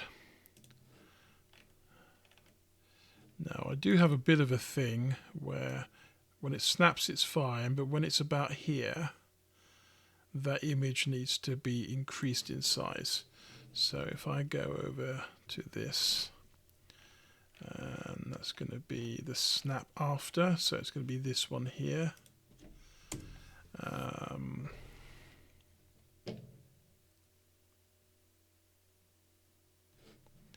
So I think what I'll do is target these here. So this is going to be a case where Flex 1 needs to be bigger than Flex 2.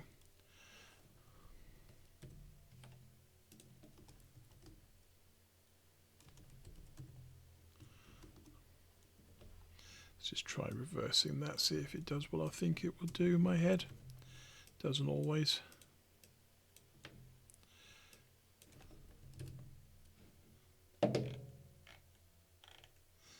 Yeah, so the text is kind of the other thing I can do. Okay, so that's not snapping properly.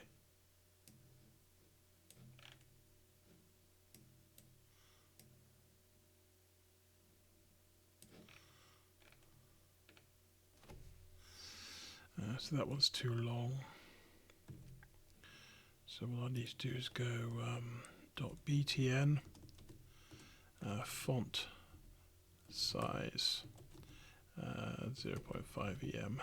There we go, so that resizes, but it will only do it for that particular snap. The text is obviously too long. This may actually be a slap this in there as well.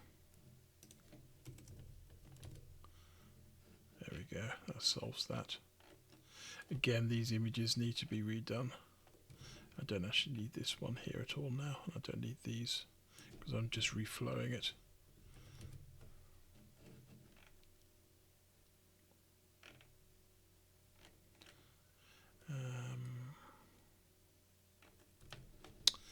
I may actually reverse column. No, it's column reverse, isn't it? That way the image appears on top when it resizes.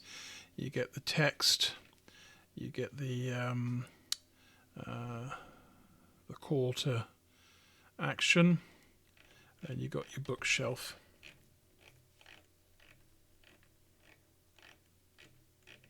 Again, all of these images need updating because they're super small thumbnails I just pulled off the Amazon website. I do have the covers somewhere. I'll have to go and regenerate those. Won't be a big issue.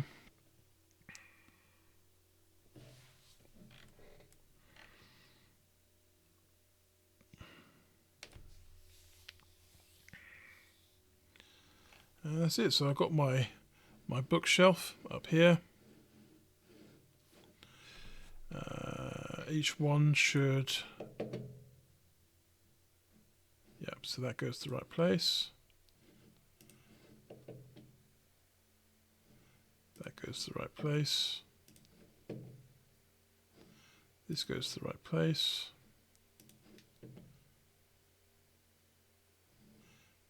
Oh, did that? No, that was right.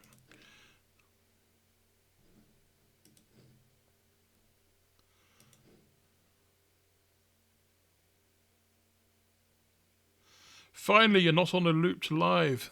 There are lots of looped lives, are there? We've got HTML5 foundations. That's right, wasn't it? Yeah. We've got introduction to Python 3.1. Yeah. Or 3.10, I should say. And we've got my grand tour of programming. Actually, is this one. That looks higher resolution. So if I save this image over that one, does that make it better? Let's go back one. Refresh. Yeah, let's change the size. So now when I split this one down,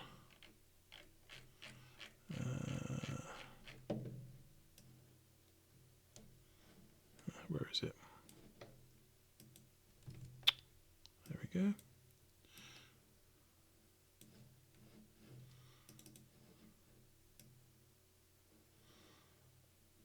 Yes, that's much higher quality. Okay. I'll just go grab those then.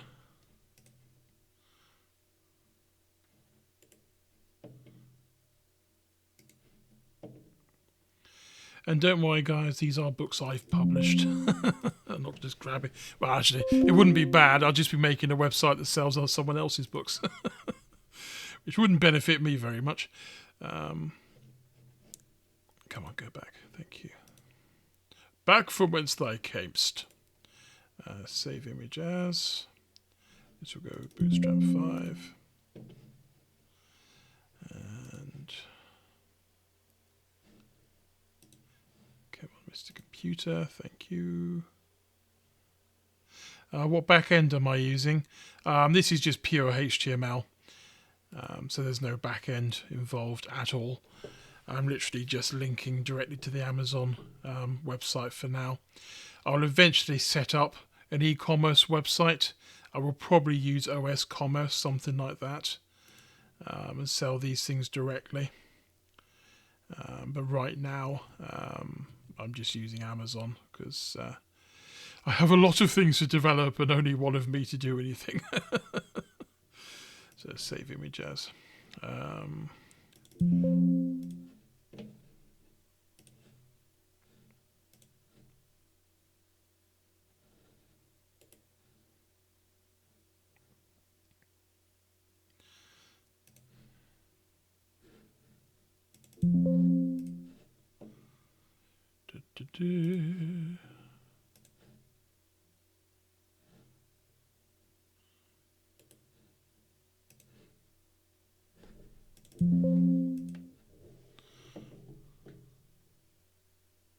Thanks, mate. I appreciate it.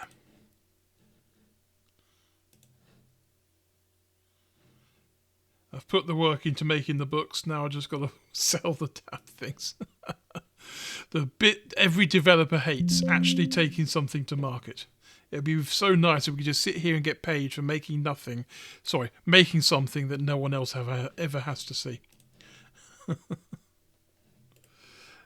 Save image as.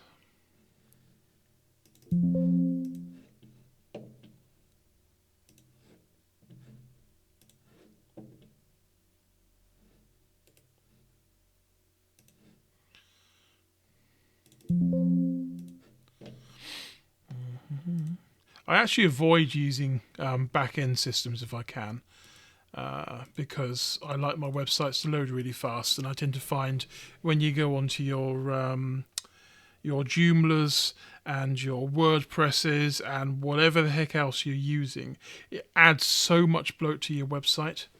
Whereas if you just code it in HTML, it comes over super quick, super fast, and super clean. I've never had any kind of CMS deliver a website as fast as pure HTML can.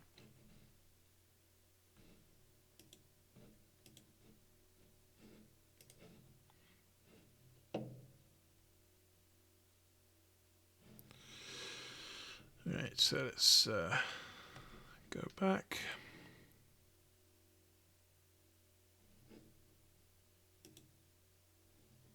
Let's do a refresh. So now, when I snap it down, still a bit blurry, but better than it was. I still need higher resolution images. I mean, that one's pretty decent.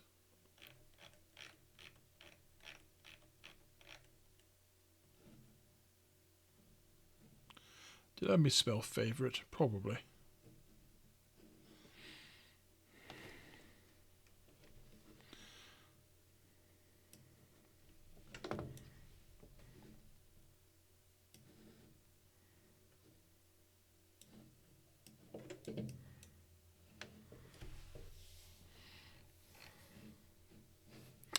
Right, keyboard navigation, that's the next one is test. Okay, so we've got some good outlines there.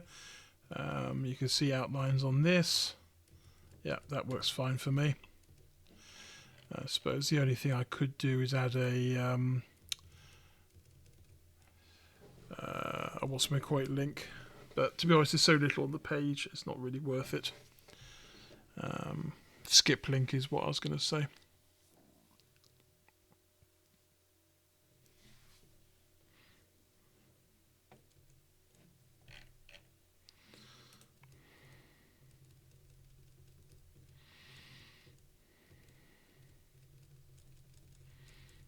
this works fine.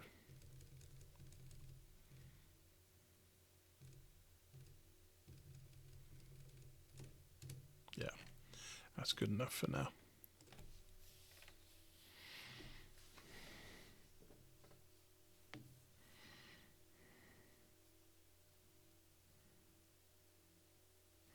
I think that's good enough, to be honest.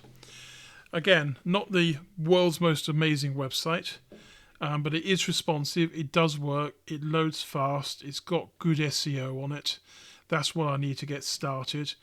Every one of these books, obviously, I need to redo these images because we've got different sizes on different covers and things like that. That just means I've got to go back to each one of these book files, find the cover, redo it. That's fine.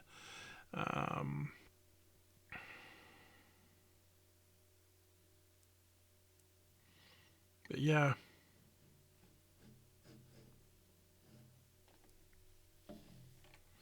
That's it, basically.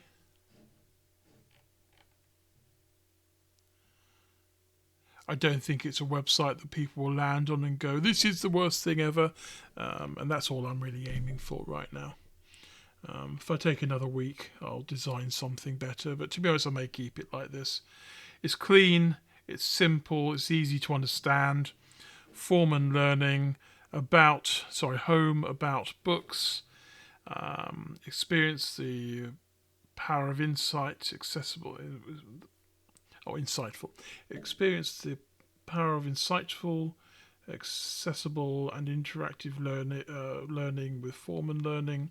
Your trusted partner in entry-level software development education.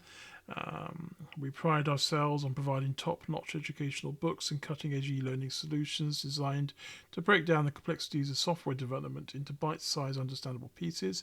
Whether you're a newcomer to coding or an educator looking for resources to inspire your students, Form and Learning empowers you with the knowledge you need to kickstart your journey into software development.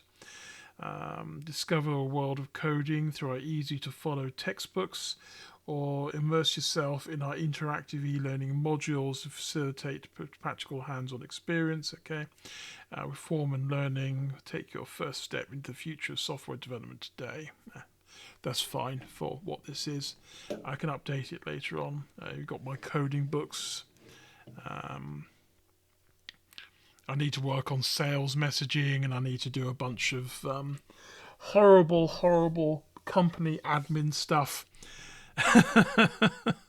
But that's just life. Oh yeah, I was going to see if favourite was misspelt. It's not coming up as such, but I'll just type it in here. Yeah, I have misspelt it. That's quite common for me. Find fave. Let's just update that. So now we'll get rid of. It's probably not a great thing for a publishing company to have a big, glaring mistake on your webpage. This was generated by AI, so it should be fine. This is demonstrated 100 programs. Choose the next language and browse. That should be fine. Yeah, that's it. So in a couple of hours, I've gone from no code at all. Having just woken up and not being particularly quick, I could probably do this in 45 minutes if I was just focused and concentrating. But I've been a little bit vague today. But yeah, a couple of hours on a Sunday, I've managed to whip up a website. So that's not bad. It is Sunday today, isn't it? Yes, it is. Okay. And that's it, basically. So, yeah.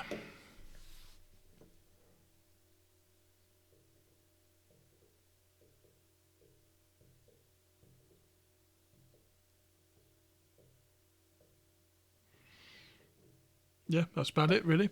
I think I'll end the live stream there. Thank you for anyone who's watched this very slow, very boring Daniel remembers how to code a website thing. I will be putting this up on formandlearning.com. In fact, actually, I'm going to put it up now. Let's do that now so we can actually see it going online. I'm going to use a hidden web browser for this because I don't want to give you guys my login credentials. Sign in. But there's no great mystery to this. Literally, all I'm doing is going onto my website. I'm opening up my file directory. So I'm just clicking on File Manager. I'm literally just going to zip this project up. So, Form Technology. I'm just going to zip everything up into a file. Unable to add one or more directories into compressed file. Oh, why on earth is that? What haven't you added? Okay. It's just because a couple of them were empty. That's fine. That's no problem. I haven't got any JS code up there. So I'll go into public HTML. And I'm going to drag my website file, uploads, select files to upload, drag over my zip file, click on upload. I could use FTP as well, but I've got to unlock it on my profile. I can't just click in without going through the back end anyway. So extract here. And anyone who wants to go on to www.forementechnology.com, in fact, let's test it now. So www.foremanlearning.com. There we go. Website's up. So I've gone from having no website at all to having a website online in a couple of hours. It looks pretty decent. And like I say, I wasn't being particularly quick or particularly skilled in any of this. I'll come back and do a better job in a day or two, but I don't expect anyone to be hitting my website immediately. I've got to set up a lot of SEO stuff, submit it to a website, search engines, all that kind of stuff as well. So I've also got to integrate my my e-learning platform into it, which will be Moodle based. I've got to get a course up there first before I do that, which I'm currently working on. And that's it. That's my life right now. So anyway, anyone who's watched, thank you for dropping by. And I will upload this to YouTube, so anyone who wants to rewatch it can.